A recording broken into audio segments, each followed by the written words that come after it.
everybody. It's really great to see you again. Some of your faces I remember from spending time with you last year, so it's really great to see you again. So here's the deal. I know that it is an early release day, and I know that you're thinking about getting out of school in like an hour and a few minutes. But what we're going to do before you're released to go home is to talk and to have some time together talking about some really serious stuff. So what I'm going to ask for you to do is, just like in class last year, take your brains and center them, focus them in, and open up your minds to thinking about some things in a new way than what you've thought about them before.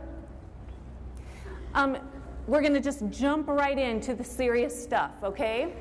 So for those of you who I didn't spend time with last year, my name is Allison, and I work at a place called Safe Home. Safe Home is Johnson County's domestic violence agency. And at this agency, we have 45 beds for people to stay when they are not safe in their own home. A domestic violence agency, domestic violence meaning abuse that happens to adult people, 18 years old or older, abuse being physical, sexual, emotional, financial abuse.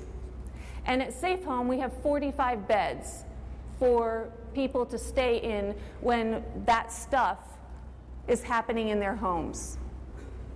The last time I talked to our hotline, we have a 24-hour hotline, the last time I talked to our hotline, there were currently 49 people in our shelter, and they were expecting 10 more to come. You can do the math and realize that that means that there are lots of people staying at our shelter who don't have beds. And that's not something that's unusual. In the Kansas City area, there are 7 domestic violence agencies. And we work really closely together to make sure that if we don't have enough space for somebody and somebody calls, then we call them and see if they have some space. And we work really closely together. So you know that those other 7 agencies are full too, because we're keeping people in our shelter without a room of their own, sometimes without an actual bed, staying on cots or mattresses on the floors. You might be thinking inside of your mind, wow, this is, really sad, Allison. I'm really sad to hear this, but you said that domestic violence is people who are 18 years old or older, so why are you even talking to me about this? Because I'm so not 18. Here's the reason why. What we know is that if you are in an abusive or unhealthy relationship in middle school, it's very likely that those patterns of behavior will carry on to when you're in high school. And if you are in an abusive or unhealthy relationship in high school, it's very likely that those patterns of behavior will carry on to when you're an adult, over 18, domestic violence. So if we really want to stop domestic violence from happening, what we have to do is start looking at our relationships that we're in right now. And I'm not just talking about dating relationships, because I know a lot of people in this room don't have boyfriends or girlfriends, right? I'm talking about friendships too. And I'm saying it like this because a lot of times friendships, or the people we call friends, those friendships can be just as abusive and unhealthy as dating relationships can be. Right? So we have to start examining our relationships right now, looking at how we interact with people and how they interact with us, and decide if that's healthy or not. Something else that's really important for you to know is that abusive relationships do not start out abusive, right? They don't start out that way. If I were to come up to you right now and punch you in your face, what would you likely do to me? You can be honest. Right? Thank you for being brave and honest. That's what everybody says, right? They say, if I were to come up and punch you in the face, I would take you out. I wouldn't put up with that. I would punch you back. And that's a really honest response, because we're a lot like animals in the fact that we have instinct. And our instinct is to protect ourselves. So if somebody comes up to us out of the blue and punches us in the face or calls us a horrible name, we're not going to put up with that, because our instinct says don't, right? Something else that makes me like super crazy, if we know that they don't start out abusive, not with punching somebody in the face, then how do they start off relationships? They all start off good. Good. They start off great. Otherwise, we wouldn't be in those relationships, right? I mean, it doesn't take a genius person to recognize that if I ask you out on a date, and when I pick you up, I tell you that you're ugly and you smell funny and I don't really want to be seen with you, that likely there will not be a second date, right? Are you with me on that? And it doesn't take a genius to figure out that if I ask you over to my house to play video games with me and I call you stupid and horrible names the whole time we're playing video games, that you're likely not going to come back to my house to play video games with me again, right? So then how do these relationships go from really good to not so good? It's with these little things, right? These little things that we see all around us. And because we see them happening all around us, we oftentimes don't think that they're that big of a deal. For example, it's a little bit before 1 o'clock. You've been at school for about 4 hours. How many of you in this room have already heard today somebody calling somebody else gay or fag? Would you raise your hand if you've heard that? Yep, thank you. And if you would keep your hands raised, how many of you think that by the end of the day today, you will have heard somebody call somebody else gay or fag? Would you raise your hand and add to the So can you please take a look around you? And do you recognize that, like, everybody is raising their hands? Everybody except 2 or 3? Thanks for being honest. You can put your hands down. And how many of you already today have heard somebody call somebody else hoe, slut, whore, bitch? Would you be willing to raise your hand if you've already heard those words, somebody calling somebody else those words today? Great, thanks. And how many of you think that by the end of the day today you will have heard somebody call hoe, whore, slut, bitch, whatever? Would you raise your hands? Can you take a look around, please? Take a look around. And recognize that, like, everybody is raising their hands again, except 2 or 3 people. Thanks for being honest. You can put your hands down. This is what makes me crazy. When we go to every school that we present this presentation to, and I ask that same question, the response is always the same. Almost every single hand in the audience being raised. And I really do know that this is the point in this little presentation talk when you all are like, lady, you are completely out of touch, right? You are like 90 years old, where's your cane? Go get it from your car. Because that's just how we talk to each other. We just say fag and bitch and slut and hoe, and we just say that. That's just how we talk. And I just want to throw this out there for you. See what you think. Just because everybody raised their hands and says, I'm going to hear those words by the end of the day, doesn't change the fact that those words are actually emotional abuse.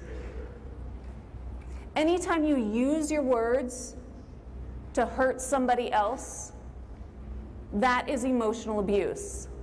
And nobody is walking around going, you're so gay, yeah.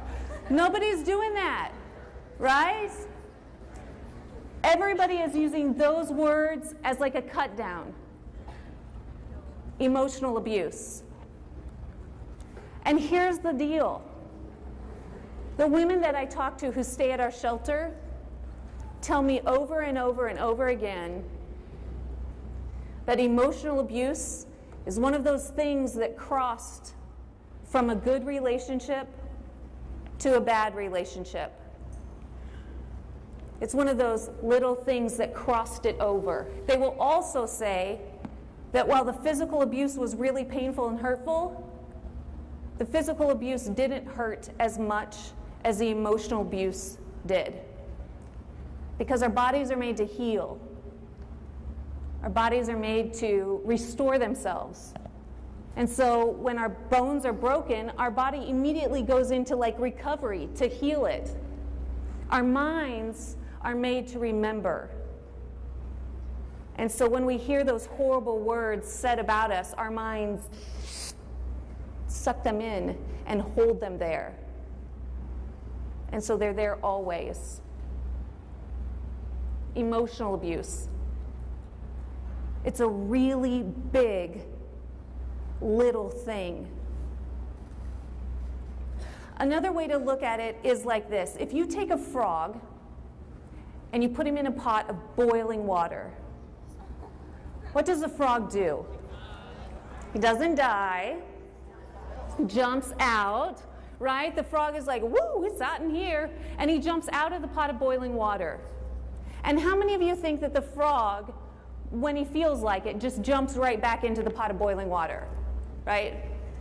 Nobody, right? That's like me coming up to you and punching you in the face. You would be like, I'm out of here. I'm not hanging out with that lady. She's crazy, right?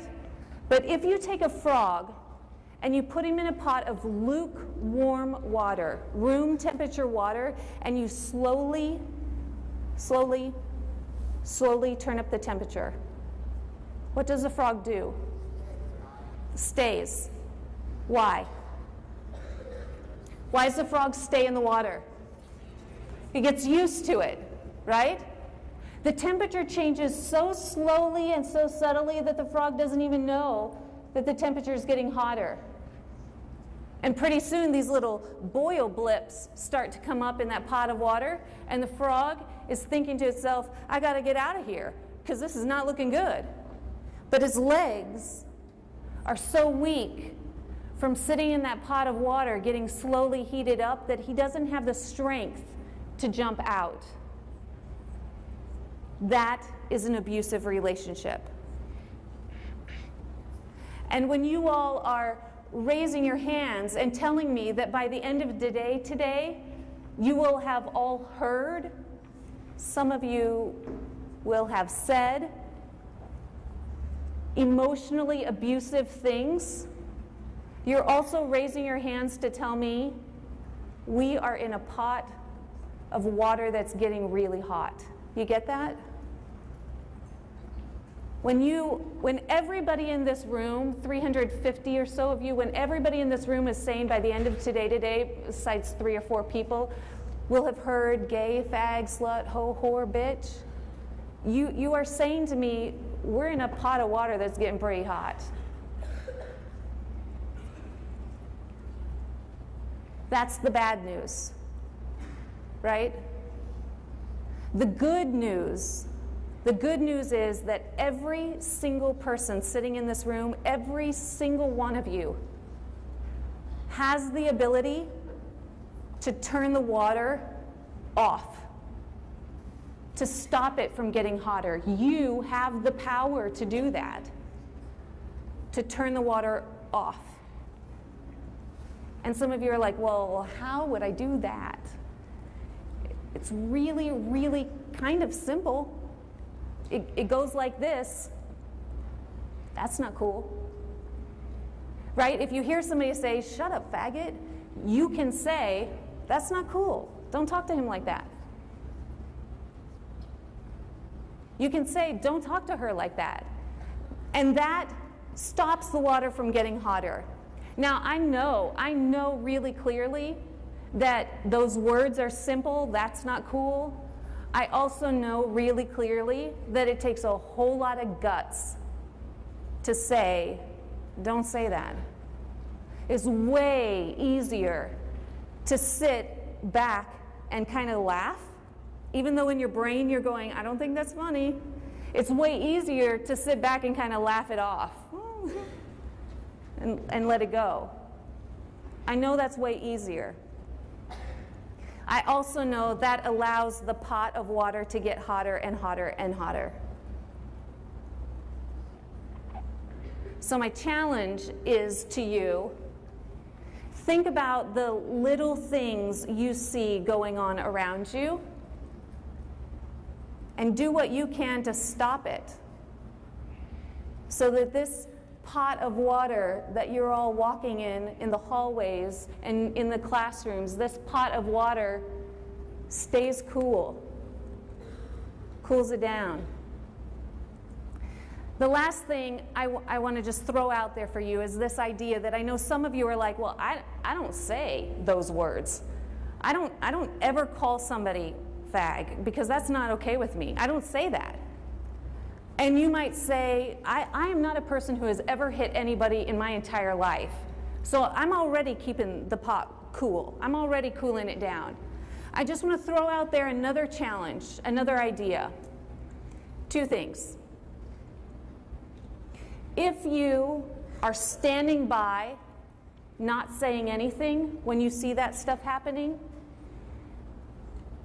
whether you are actually saying the words and calling it out there and being emotionally or physically abusive, if you don't say, that's not cool, that's not okay, you are in a way contributing to it and saying, I'm okay with it.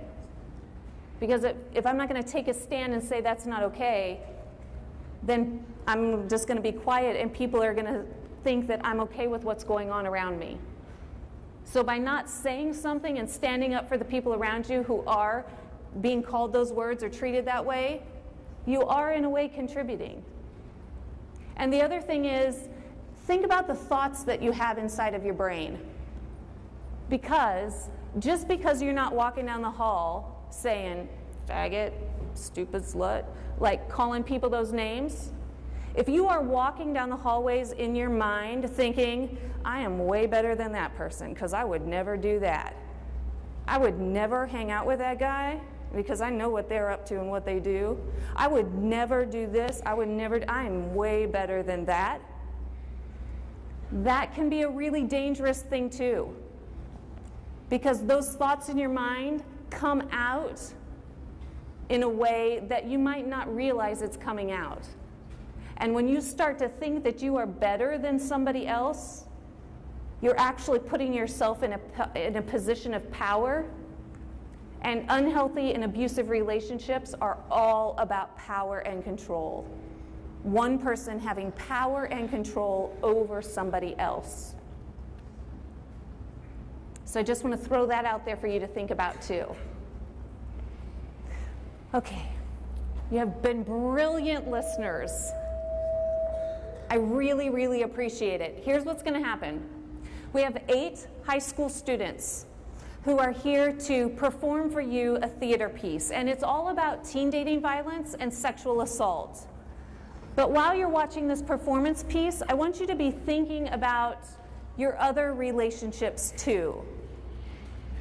Not just like dating relationships. Be thinking about how these things could fit into your friendship relationships also. After this presentation, which will be about 20 minutes long, we're going to have some question and answer time where you are able to ask questions to these high school students. So I want you to be thinking about, while you're watching this performance, what are some of the things that maybe don't make sense to you, or maybe some of the things that you don't really agree with, or some of the things that you'd like the opportunity to talk to high school students about. And we'll take that opportunity after the performance. Okay? Are you with me? I saw an enthusiastic nod. Thank you. Here we go. The Outrage, an educational journey through teen dating violence and sexual assault.